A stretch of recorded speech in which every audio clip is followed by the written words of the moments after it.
तो पिछले एपिसोड में हमने देखा कि जियाफन जैसे मिस जीनू को ब्रदर काई के साथ देखता है, उसको अचानक से पता नहीं क्या हो गया था। वो खुद पर काबू नहीं रख पाता और उसकी बॉडी से बहुत ज्यादा डार्क एनर्जी निकल रही थी, जो देखकर वहां पर मौजूद सारे लोग काफी ज्यादा घबरा चुके थे। अब आगे तो नेक्स्ट एपिसोड भी बिल्कुल उसी सीन से शुरू होता है, जहां जियाफन की बॉडी से बहुत ज्यादा डार्क एनर्जी निकल रही थी और वो इसी डार्क एनर्जी के साथ सीधा सीधा मिस जीनू की तरफ जा रहा था। यहाँ संगजुलन जियाफन को रोकने की कोशिश करता है, पर जियाफन तो किसी की बात नहीं सुन रहा था। साथ ही साथ वहाँ पर मौजूद सारे लोग जियाफन को देखकर काफी ज्यादा डरे हुए दिखाई दे रहे थे। लोगों को कुछ समझ नहीं आ रहा था कि आखिर ये जियाफन को क्या हो रहा है, लेकिन जैसे ही जियाफन संगजुलान को धिक्का मारकर पीछे हटा देता है, तभी वहाँ पर मास्टर आ चुके थे, जो कि जियाफन पर हमला करके उसे पीछे गिरा देते हैं। और यहाँ पीछे गिरने की वजह से अचानक ही हम देखते जियाफन दोबारा से होश में आ गया था। होश में आने के बाद जियाफन काफी ज्यादा हैरान दिखाई दे रहा था। उसे समझ नहीं आ रहा था कि अभी कुछ देर पहले उसे क्या हो गया था। वो ये सब नहीं करना चाहता था, लेकिन वो मैजिकल स्टिक उससे ये सब करा रही थी, जिसकी वजह से वो उसे गिराकर अपने घुटनों के बल मास्टर के सामने बैठ जाता है। साथ ही साथ वो कहता है कि मास्टर मुझे माफ कर देना, मुझे नहीं पता कि मुझे क्या हो गया था। अगर आप चाहो तो आप मुझे सजा दे सकते हो, मैं सजा लेने के लिए पूरी तरीके से तैयार हूँ। यहाँ मिस जीनू भी जियाफन की ये हालत देखकर थोड़ी सी परेशान हो गई थी, इसलिए वो जियाफन से सवाल करती है कि तुम ठीक तो हो, तुम्हें क्या हो रहा है। जिस पर जियाफन जवाब देता है कि मुझे नहीं मालूम, मुझे ऐसा लगता है कि शायद मैं धीरे धीरे पागल होता जा रहा हूँ। यहाँ ये सारी बातें सुनकर मास्टर डाउजी काफी ज्यादा गुस्से में दिखाई दे रही थी। यहाँ तक कि संगजुलान उन्हें समझाने की कोशिश करता है कि मास्टर जियाफन ने वो सब कुछ गलती से किया, वो ये सब जानबूझकर नहीं कर सकता, प्लीज आप उसे माफ कर दे। लेकिन मास्टर उसकी एक भी बात नहीं सुन रहे थे, जो देखकर अब जिन्यू फौरन से जियाफन के सामने आ गया था। वो कहता है कि मेरे सामने जियाफन को कोई भी कुछ नहीं कह सकता। वो जियाफन की साइड लेने वाला था,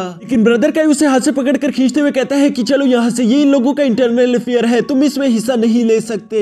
यहाँ जिन्यू तो ब्रदर काई की बात नहीं मान रहा था, लेकिन जियाफन उसे कहता है कि तुम्हें अभी के लिए यहाँ से चले जाना चाहिए, जिसकी वजह से जिन्यू के पास और कोई रास्ता नहीं बचता और ब्रदर काई उसे लेकर यहाँ से चला जाता है। जिसके बाद हम देखते हैं कि जियाफन अपने मास्टर से माफिया मांग रहा था, लेकिन उसके मास्टर उससे कहते हैं कि तुमने मुझे बहुत ज्यादा शर्मिंदा कर दिया, मुझे तुमसे इस सब की उम्मीद नहीं थी। और ये कहने के बाद वो अपने साथियों को लेकर वहां से चला जाता है। जिसके बाद जियाफन वहीं पर अकेला बैठकर रो रहा था। उसे यहीं पर अपनी घुटनों के बल बैठे सुबह से शाम हो जाती है और शाम से रात को यहाँ पर बारिश भी शुरू हो गई थी, लेकिन उस बारिश के बावजूद भी वो वहीं पर बैठा हुआ था। दूर से जिन्यू भी ये सब होता हुआ देख रहा था। यहाँ पर जियाफन का दिल पूरी तरीके से दर्द में डूब चुका था। वो जैसे ही अपनी आंखें बंद करता है, तभी अचानक उसे मिस यूवी की गाने की आवाज सुनाई देती है, जो उससे कहती है कि ये बुरा वक्त हमेशा के लिए नहीं रुकने वाला। मैं जानती हूँ कि तुम्हारे दिल पर गमों का पूरा पहाड़ बन चुका है, लेकिन मैं तुम्हारे साथ वो गम शेयर करने के लिए पूरी तरीके से तैयार हूँ। तुम्हारे दिल में बेशक मेरे लिए कोई जगह नहीं, लेकिन मैं कभी उम्मीद नहीं छोड़ूंगी। मैं जानती हूँ कि एक न एक दिन तुम्हारे दिल में मेरे लिए प्यार आ जाएगा, क्योंकि तुमने अपनी जान पर खेलकर मुझे बचाया, तो मैं कभी उम्मीद नहीं छोड़ सकती।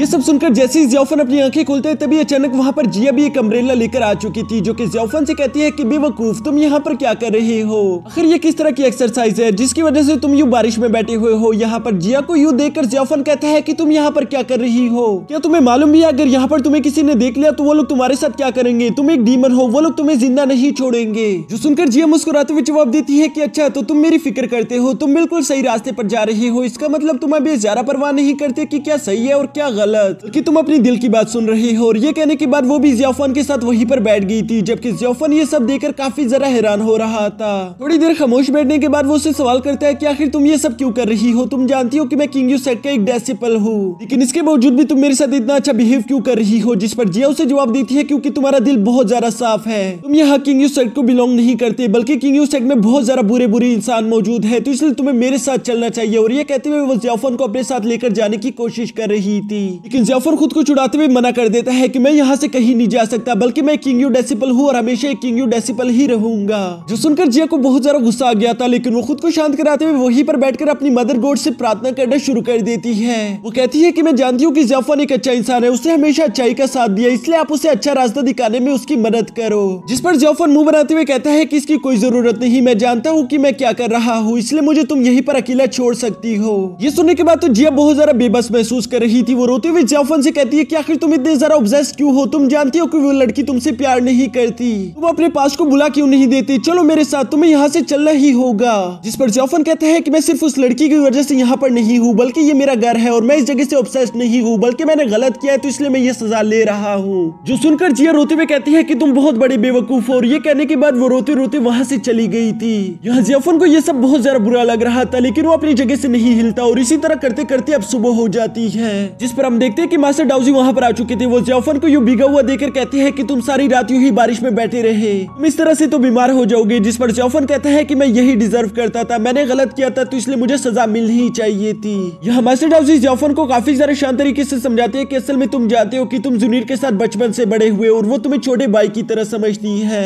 जब ये सब मैंने अपनी आंखों से देखा तो मुझे ये सब बहुत ज्यादा अजीब लगा, लेकिन ये सब इतना अजीब नहीं। पर बड़ी बात तो ये है कि तुम जानते हो कि जीनू तुमसे प्यार नहीं करती, बल्कि जीनू काई से प्यार करने लगी है। और तुम जानते हो कि वो दोनों टीनेजर्स हैं जो कि बहुत ज्यादा जज्बाती होते हैं, इसलिए मैं उसके फैसलों में दखल अंदाजी नहीं कर सकता। तुम्हें भी अब ये बात समझ लेनी चाहिए। जिस पर जियाफन सर हिलाते हुए हाँ में जवाब देता है। इसके बाद मास्टर डाउजी कहता है कि चलो मेरे साथ, मेरे पास तुम्हारे लिए एक जरूरी काम है। ये सुनने के बाद जियाफन खड़ा होकर उन्हें फॉलो करने की कोशिश करता है, लेकिन एक जगह पर इतनी ज्यादा देर तक बैठने की वजह से उसके पैर पूरी तरीके से जम चुके थे। इसके बाद नेक्स्ट सीन में हम देखते हैं कि डाउजी क्लैन की ये सारे लोग खुफिया इंफॉर्मेशन की जांच करने के लिए एक साथ मिलकर हंसी मजाक करते हुए जा रहे थे, जहां पर बाकी सब तो एक दूसरे के साथ बहुत ज्यादा हंसी मजाक कर रहे थे, लेकिन जियाफन काफी ज्यादा शांत दिखाई दे रहा था। ये देखकर जीनू उसके पास आ जाती है और वो जियाफन से कहती है कि क्या तुम्हें ये जगह याद है? ये वही जगह है जहां पर हमने उस बंदर ऐश को पकड़ा था। चलो एक बार दोबारा से उन मेमोरीज को याद किया जाए। और इसके बाद वो जियाफन को अपने साथ लेकर बिल्कुल उसी तरह करती है जैसे कि वो 5 दिनों में एक दूसरे के साथ एंजॉय करते थे। ये सब जियाफन को काफी ज्यादा अच्छा लग रहा था कि तभी अचानक जियाफन को वो ब्लड होल दिख जाता है, जिसके बारे में इन लोगों को खुफिया इंफॉर्मेशन मिली थी। उस ब्लड होल को देखने के बाद ये दोनों खुफिया तरीके से उसके अंदर चले जाते हैं, जिसके बाद हम देखते हैं कि ये दोनों काफी ज्यादा खतरनाक रास्तों को पार करते करते आखिरकार उन डीमंस की मीटिंग तक पहुंच गए थे, जहां पर हम देखते हैं कि बहुत सारे डीमन ऑलरेडी जमा हो चुके थे। यहाँ तक कि जिया भी वहां पर मौजूद थी और एक रेड मास्क वाला आदमी जिया से बातें कर रहा था। वो जिया से कहता है कि आखिर यहाँ पर ये सब क्या होता जा रहा है, हम लोगों पर इतने ज्यादा किंग साइड के हमले होते जा रहे हैं, लेकिन इसके बावजूद भी डीमन किंग हम लोगों के सामने नहीं आ रहे। आखिर वो करना क्या चाहती है? क्या वो खुद की जान बचाने के लिए हम लोगों को दांव पर लगा रही है? वो यहाँ पर मौजूद सारे डीमंस को भड़काने की कोशिश कर रहा था, जिसमें धीरे धीरे वो कामयाब भी हो जाता है, क्योंकि वहाँ पर मौजूद सारे डीमन एक साथ यही डिमांड कर रहे थे कि हमें डीमन किंग से मुलाकात करनी है, उन्हें हमारे सामने लाओ। यहाँ तक कि जिया इन लोगों को समझाने की कोशिश करती है कि तुम लोग भी अच्छे से जानते हो कि डीमन किंग यानी कि मेरा फादर भी बिल्कुल इसी होली कल्ट के एक मेंबर है। वो कभी भी हमारा बुरा नहीं चाहते, बस वो किसी चीज में मसरूफ होंगे, जिसकी वजह से वो यहाँ पर हम लोगों से मिलने के लिए नहीं आ सके। लेकिन वो रेड मास्क वाला डीमन यूं ही बगावत की बातें करी जा रहा था। वो यहाँ पर सबको भड़का रहा था कि हम लोगों को अब एक दूसरे से अलग हो जाना चाहिए, मैं किसी न्यू किंग की तलाश करनी होगी, वरना किंग यू सेट के लोग यूं ही बार बार हम पर हमला करेंगे और हम में से कोई भी जिंदा नहीं बच पाएगा। उसकी ये बातें सुनकर वहाँ पर मौजूद एक एल्डर उसे समझाने की कोशिश करता है कि हम लोगों को एक दूसरे के साथ यूनाइट होना चाहिए, नहीं तो हम लोग बिखर जाएंगे,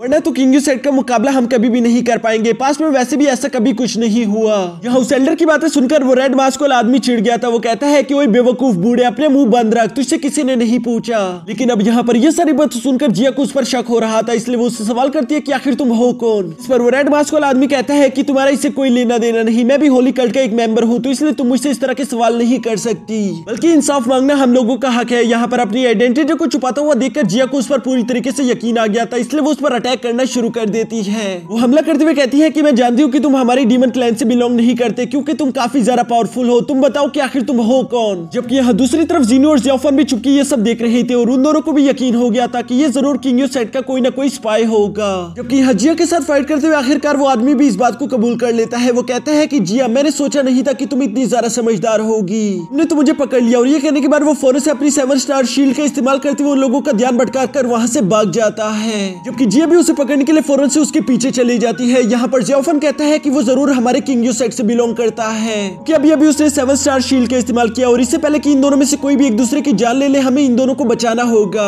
जिस पर जीनू भी उसके साथ एग्री हो गई थी और ये दोनों भी उनका पीछा करना शुरू कर देते हैं। जबकि यहाँ बाहर हम देखते हैं कि जिया भी उस वॉरियर पर लगातार हमले कर रही थी। वो वॉरियर खुद को बचाने के साथ साथ जिया पर काउंटर अटैक्स भी कर रहा था, जबकि उसी में हमें दिखाया जाता है कि उस वॉरियर की पावर्स भी किसी से कम नहीं थी, क्योंकि वो लगातार अपनी 7 स्टार शील्ड और स्वॉर्ड का इस्तेमाल करते हुए जिया पर हमले कर रहा था, जिसकी वजह से जिया काफी ज्यादा वीक पड़ जाती है। जिया बस उसे कुछ लम्हों तक रोकने के लिए अपने गोल्डन बेल का इस्तेमाल करती है, लेकिन वो वॉरियर उसके गोल्डन बेल फॉर्मेशन को तोड़कर बाहर आ जाता है। इसके बाद वो अपनी 7 स्टार लाइटिंग स्वॉर्ड का इस्तेमाल करते हुए जिया की जान लेने ही वाला था कि तभी जियाफन ऊपर से आते हुए फौरन से उस वॉरियर पर अटैक कर देता है। उसे कहता है कि पीछे हटो। यहाँ इस अटैक की वजह से हम देखते हैं कि वो वॉरियर उड़ता उड़ता दूर जा गिरा था, जबकि उसके चेहरे से मास्क भी हट जाता है। इसके बाद जियाफन और जीनो भी नीचे जमीन पर आ गए थे, जो कि अपने सामने डीमन किंग को देखकर जीनो उस पर हमला करने के लिए आगे जाने ही वाली थी, लेकिन वो वॉरियर उसे वहीं पर रोक देता है। वो उसे बताता है कि मेरा नाम है जियाविची और तुम उस डीमन किंग पर हमला नहीं कर सकती, क्योंकि वो तुम्हारा ओपिनियन फ्रेंड नहीं है। दूसरी तरफ हम डीमन किंग यानी जिया के फादर को देखते हैं, जो कि जिया से कह रहा था कि तुमने अपने गोल्डन बेल की पूरी पावर्स का इस्तेमाल नहीं किया। अगर तुमने उसकी फुल पावर्स को इस्तेमाल किया होता तो तुम्हारा ये हाल ना होता। अगली बार मेरे इस सबक को याद रखना। जिस पर जिया कहती है कि ठीक है, मैं याद रखूंगी। यहाँ जाफर एक बार दोबारा से डीमन किंग को अपने सामने देखकर काफी ज्यादा हैरान दिखाई दे रहा था। और इसी के साथ हमारा ये एपिसोड यहीं पर खत्म हो जाता है।